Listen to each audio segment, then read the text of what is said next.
Bismillah, Assalamualaikum warahmatullahi wabarakatuh. Pada kesempatan kali ini, saya akan mempresentasikan hasil dari makalah saya yang berjudul Problematika dan Tantangan Riba Masa Kini. Baik, pertama perkenalkan, nama saya Dinda Kurnia Rahmahani dari kelas Muhammadiyah, Kemuhammadiyahan kelas B, 2021 08 141. Oke, kita mulai dari pengantar.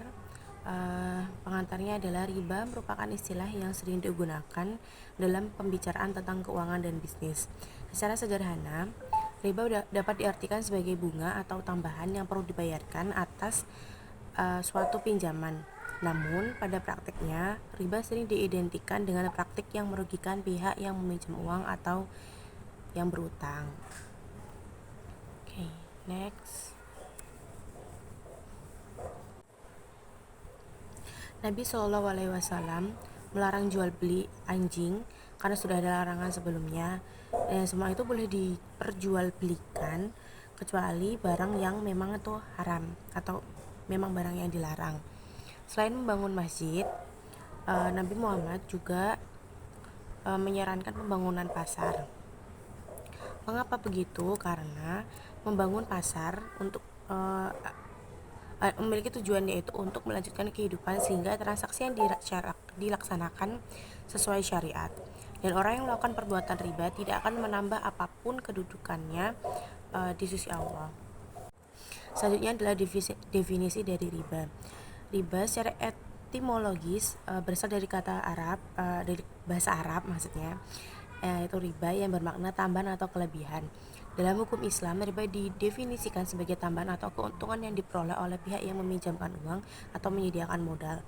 Sedangkan pihak yang meminjam uang atau memanfaatkan modal harus membayar riba atau bunga kepada pemberi pinjaman.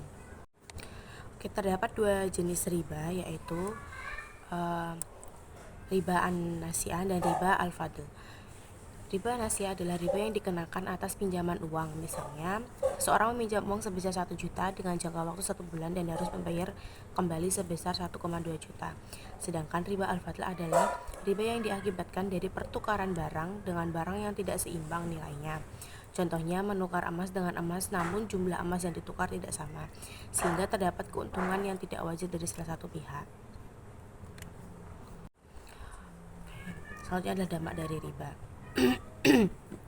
Praktik riba memiliki dampak yang sangat buruk terhadap masyarakat dan perekonomian. Terutama, pertama, riba mengakibatkan terjadinya kemiskinan. Pihak yang meminjam uang terlilit utang karena harus membayar riba yang semakin bertambah setiap bulannya. Hal ini membuat pihak tersebut kehilangan modal dan kesempatan untuk berkembang. Kedua, riba mengakibatkan ketidakadilan. Pihak yang memiliki modal cukup dapat memperoleh keuntungan lebih banyak hanya dari pemberian pinjaman, sedangkan pihak yang membutuhkan pinjaman harus membayar bunga yang sangat besar. Ketiga, riba mengakibatkan harta umat beredar ke tangan yang salah. Uang yang seharusnya beredar untuk kepentingan masyarakat menjadi konsentrasi di tangan pihak-pihak yang berkepentingan. Keempat, riba menghambat pertumbuhan ekonomi. Biaya yang harus dibayarkan untuk riba membuat modal perkembangan sangat lambat, sehingga usaha tidak berkembang dan lapangan pekerjaan tidak tercipta.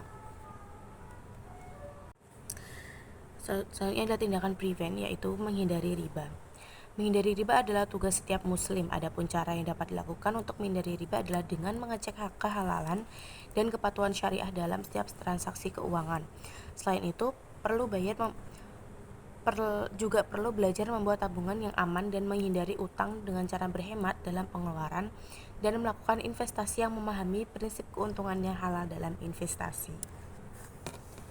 Baik, terakhir adalah penutup. Menghindari praktik riba adalah kewajiban seorang muslim dan mengelola keuangan secara bijak. Praktik riba dapat mengakibatkan dampak buruk terhadap masyarakat dan pertumbuhan ekonomi. Oleh karena itu, penting untuk memperhatikan prinsip kehalalan dan kepatuhan syariah dalam setiap transaksi keuangan dan investasi yang dilakukan. Semoga dari presentasi ini dapat memberikan pemahaman yang lebih baik tentang pentingnya menghindari praktik riba dan mengelola keuangan dengan baik. Sekian dari saya. Terima kasih. Wassalamualaikum warahmatullahi wabarakatuh.